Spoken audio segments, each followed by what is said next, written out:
Hey there guys, it's Stella here, and my dog Milo is just kind of crashing. You see him?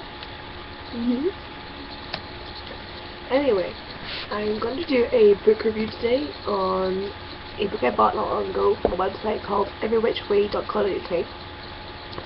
And about that website, they are amazing. You get anything from ritual supplies, books on various different topics. Go to them. They are so quick and so cheap. I went on, I was reading a few bits and pieces. I bought a book, which I'm going to do in a minute. I bought a few crystals and some bath salts, and oh my god, amazing. I ordered it on Monday and it was at my door on like Wednesday morning, so they're super quick and super cheap. And the book I'm going to do like a book report on today is called Earth, Air, Fire, Water, Workings for Natural Magic by Cunningham. This is the book here. It's got a nice funky little picture on the front. Now, it's got a few reviews in the back of it, as you can see. I'll read the top one. This is from pagan, a treasure trove of practical magic for both novices and more experienced practitioners. Beautifully crafted spells that invoke the alchemy of possibility. Now, you read that, you think, okay, it's bound to be good. Well, when I first started on the class, I went, as I said in the previous videos, I went to a shop called Mel's Girl Aberdeen. This was the first book that they told me to read, but at the time I couldn't afford it. It's a very cheap book. But I don't know. Well, I think that's like £10 for it over here. So on the back it says for US it's $12.95 and for Canada $14.95. Which over here it is for £10. It wasn't bad, but you know, I've got it for £5 book over here. Basically, this book is amazing. It's split into different sections, which I will read out to you if I can find the page. For the content, there's quite a lot of different things. For the first 40 pages, over magic basics, like what is magic, magical techniques, tools of magic, a bit about the elements, and how to prepare for doing your rituals and spells. Now this book, when I got it, I thought it's going to be like all others and be very elaborate, and you must use this colour candle, you must use that herb, you must do it at a certain time, and you know, like, oh, can't be arsed with that. Oh, excuse the language there. You know, you can't be bothered timing everything out, because, you know, most people have jobs or kids to look after, and they can't actually, you know, say, right, I must take this time, I can't deal with kids, diapers, or go food shopping, or whatever, you know. But this book explains, you know, it doesn't matter what time of day you do these things. Okay, some do require midnight, like star magic, obviously, but whenever you're free, you just use lots of tools. Now, me personally, when I first started out, I couldn't openly practice. So having, you know, an athame, a bowline, and you know, a bell, altar tiles, and candles, and all that, I could have it out. Could be caught. You know, but this book says, look, it doesn't matter how much you have, it's what's inside of you that counts, which I totally agree with. Oh, sorry, my dog got one of the covers. Dog's a pain. There you go. Undo. Oh, okay. Whatever. Sorry about that. Dog's sorry to get my past. Yeah, so that goes on to elemental magic. Now, it's split into 2 different sections: earth power, air power, fire power, water power. We're going to stone magic, magnet magic, candle magic, star magic, snow magic, I'll say this for bits of magic all the time, ice, mirror, wishing well, sea, and how to create your own rituals, which I think is quite good. And glossary, if you're new to the craft, this book I definitely recommend.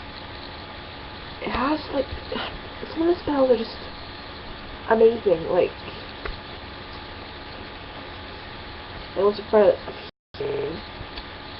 attract love. There's ones for protection. There's ones for stimulation of the mind. How to be creative for a journey. House blessings. Various different things, and they're all from natural objects. I like the ones in the ocean, like a shellspell. There's ones like Stone Castle. Ritual to heal the oceans. A lot of different things, and you know, not everyone can get to the ocean, you know. Like I am now, oh god, like 30 miles from the ocean now. So no, getting there can be difficult. I don't drive yet. You know, so I get a train into the town and then walk the rest of the way, you know. So I don't mind that, you know, but just let you just have a little bowl of water in front of you. Meditate over that, and there's little spells in there you can do. Now if you say you had a few little crystals, you can do something with that. If you're out in your garden at night time, you know, just sitting gazing at the moon and the stars, there's spells for that. If you're lucky to have a wishing well near you, which I do, you know, you can gaze into that and do magic with that. You know, there's all different things. A mirror, same with magnets, you know, there's so much different things that you can do. And he explains in a very easy way about how to do these things, you know. I thought, you know, it was more techniques, the ritual might have been a bit more advanced. But, as he says in here, I don't know what advanced is. You're always learning, so you're never advanced. Natural magic to me is a lot easier than having a really elaborate rituals themselves. It means you can do everything without having to go and spend absolute fortune buying all these tools and, you know, have a big box full of things that you'll never use again. Because when I first started, I thought I had all these tools. Sorry, I'm moving down a little bit. And, you know, I was going out and all my pocket money was going towards buying crystals and emblems and even like pagan jewelry, just so I could say, oh, I'm pagan. But it doesn't matter what you have or what jewelry you wear. Hence, I'm not wearing my own today, I'm wearing something music. You know, it's what's inside that counts. And he's talking about that in his book. He's saying that, you know, you have all these things. If you don't possess that spark inside of you, and let's have all these tools to try and do it for you. You know, he was saying things like, you ever have like, oh, what's the term? Pins needles in your hands, you know, pins needles? That tingly feeling you get in your hands? Well, one day I was in the car, and I had it in this, my right hand, which is your, oh god, projective hand, and your receiving hand. Or is it the other way around? I can never remember. Anyway, so that's giving and receiving. That's it. Well, basically, I sat in the car, after reading this book, I sat with my left hand, like that, and that thingy, and my other hand like that. And I had the needles in this hand here, and I imagined myself like, pushing it out of my hand and into this hand. You know, I just thought and meditated over it, and felt like I was pushing and the pulling, you know, effect. And eventually, it wasn't in this hand, it had moved to this hand. So this shows you, you know, if you think about it like that, it can, that can work. It's mind over matter sometimes, I think. So, that's why I like this book so much. It doesn't have to be the way everyone says it has to be. So definitely recommend it. So if you're ever, you know, near a bookstore, you know, go and buy it. Okay? So I'm with it there. We're nearly at 9 minutes.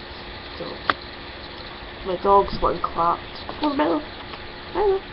Come say hello. Come look. Say hello. Hello. Say hello. Oh, wait. Say hello. Say hi, YouTubers. No, you're getting ignored. Right, so everyone, you know, peace, love, unity, lots of B, peace out, you know, all that jazz. And stay tuned, subscribe if you aren't subscribed, check out my website, and the link at the top of the YouTube page. You know, get a like in, people. Right? Hope you enjoyed this. Peace out. Love you guys, and yo.